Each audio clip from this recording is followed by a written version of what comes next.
आरोग्य सभापती यापैकी झाली. आता इथून पुढे कशा पद्धतीने आपण हा विभाग सांभाळणार आहात? आणि प्रमुख कारण असं की मागच्या 3 वर्षापासून प्रशासक लागलेलं होतं आणि बराच काही बॅकलॉग आहे. तर पुन्हा ह्याला संजीवनी देण्यासाठी आपण आपल्याकडे नेमकं काय प्लॅन आहे? सर्वात प्रथम सगळ्यांनी जे सपोर्ट केला, मला परभणीच्या आरोग्य सभापती या पदाला म्हणजे पद दिलं मला, त्यासाठी सगळ्यांचं खूप खूप धन्यवाद. आणि आपले महापौर सर आणि आयुक्त सर त्यांनी पण खूप सपोर्ट केला आणि हे पद दिलं, तर त्याच्यासाठी पण मी खूप ऋणी आहे त्यांची. आणि फर्स्ट ऑफ ऑल माझे वडील डॉक्टर आहेत आणि मागच्या 25 वर्षापासून ही ऑपॉर्च्युनिटी आणि हे जबाबदारी ते घेत आहेत आणि ऑफिशियली मला हे पद भेटल्यामुळं ते आणखी जास्त मी ताकद लावेन आणि आणखी जास्त एफर्ट्स टाकेन.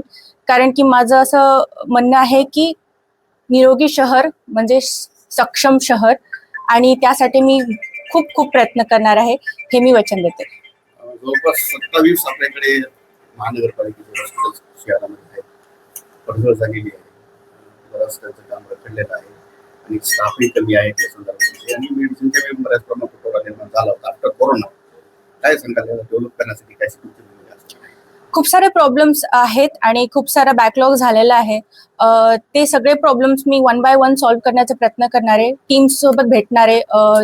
जितके पण एम्प्लॉईज आहेत, जितके पण डॉक्टर्स आहेत, नर्सेस आहेत, सगळ्यांची मीटिंग होणार आहे. प्रॉब्लेम्स नोट केले जाणार आहेत आणि प्रत्येक प्रॉब्लेमचा डिटेलमध्ये अभ्यास करून आम्ही त्याचं सोल्युशन काढण्याचा प्रयत्न करणार आहे. महिला प्रतिनिधी म्हणून एक संधी मिळाली. आपण एक उच्च शिक्षित डॉक्टर आहात आणि वैद्यकीय क्षेत्रात आपले वडील आणि डॉक्टर अनिल कांबळे सर यांचाही सामाजिक चळवळीचा वारसा आहे. काय भावना आहेत आज वडिलांसोबत एका पदावर आपण घडले, ही एक कशी भावना असेल? मी खूप ग्रेटफुल आहे आणि खूप मी धन्यवाद व्यक्त करते. Actually so much of gratitude I want to express to God.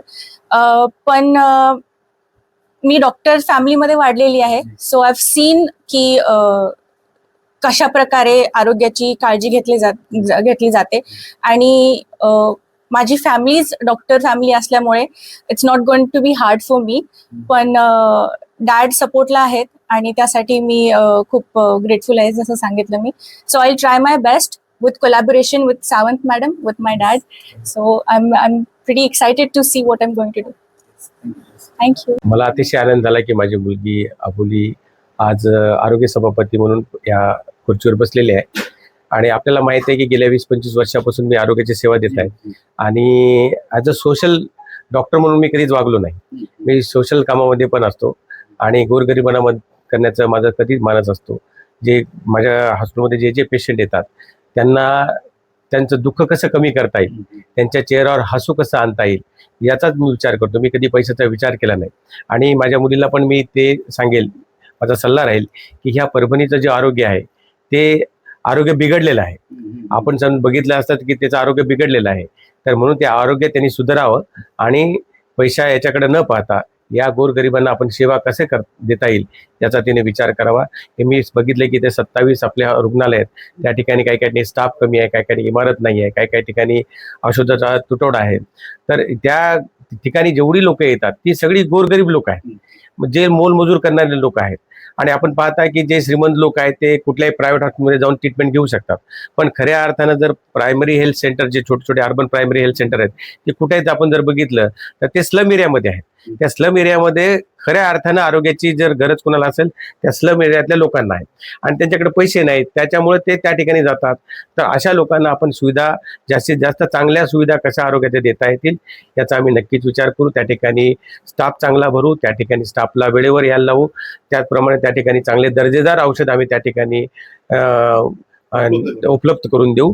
आणि अशा प्रकारे या परभणीचा आरोग्याचा चेहरा मोहरा बदलण्याचं काम आम्ही या वर्षामध्ये करणार याची आम्ही आपल्याला ग्वाही देतो. एक शेवटचा प्रश्न सर, की आजही मानसिकता आहे पालकांची की मुलालाच वारसा म्हणून पाहतात, पण आपण आपला वारसा आरोग्य सेवा असो, राजकीय सामाजिक चळवळीचा वारसा आपल्या मुलीला दिलेला आहे. या निमित्ताने काय सांगाल? मोठं उदाहरण हो, तर मी आपल्या सर्वांना सांगितलं की मला अबोली मुलगी आणि दुसरा ध्रुव मुलगा आहे. पण मी कधी मुले आणि मुलामध्ये कधी भेदभाव केला नाही.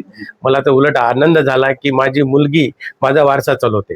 म्हणून मी तुम्ही जर कधी बघितलं तर मी फॉर्च्युनर मध्ये बसली तर ती समोरच्या सीटवर बसते आणि मी पाठीमागे बसतो. असं म्हणून मी तिला वडील म्हणून मी तिला सपोर्ट करतो. आणि आपल्या समाजात सुद्धा मी सगळ्यांना सांगू इच्छितो, मुलगा आणि मुलगी असा भेद न करता आपण मुलीला पण मुलासारखं प्रेम द्यावं, दोघांनाही सारखंच प्रेम द्यावं. आणि ज्याच्यामध्ये जी कुवत असेल त्याप्रमाणे त्याने त्याच्या क्षेत्रामध्ये जर गेलं तर त्याला त्याचा आपला पाठिंबा दिला पाहिजे. जर मुलगी जर शिक्षणात जर पुढे असेल तर तिला शिक्षणामध्ये आपण सपोर्ट केला पाहिजे. नाही नाही, तू मुलगी आहे, तू शिकू नको, तू या राजकीय क्षेत्रामध्ये जाऊ नको, तू ऍक्टिंग क्षेत्रामध्ये जाऊ नको, असं आपण कुठलं तगादा न लावता तिला जे क्षेत्र आवडेल त्या क्षेत्रामध्ये तिला जाऊ द्यावं. आणि त्याच्या पाठीशी वडील म्हणून, फॅमिली म्हणून आपल्या सर्वांनी त्या ठिकाणी खंबीरपणे उभा राहावं, अशी मी आपल्या सर्वांना या ठिकाणी माझ्या ज्या भावना त्या मला सांगतो.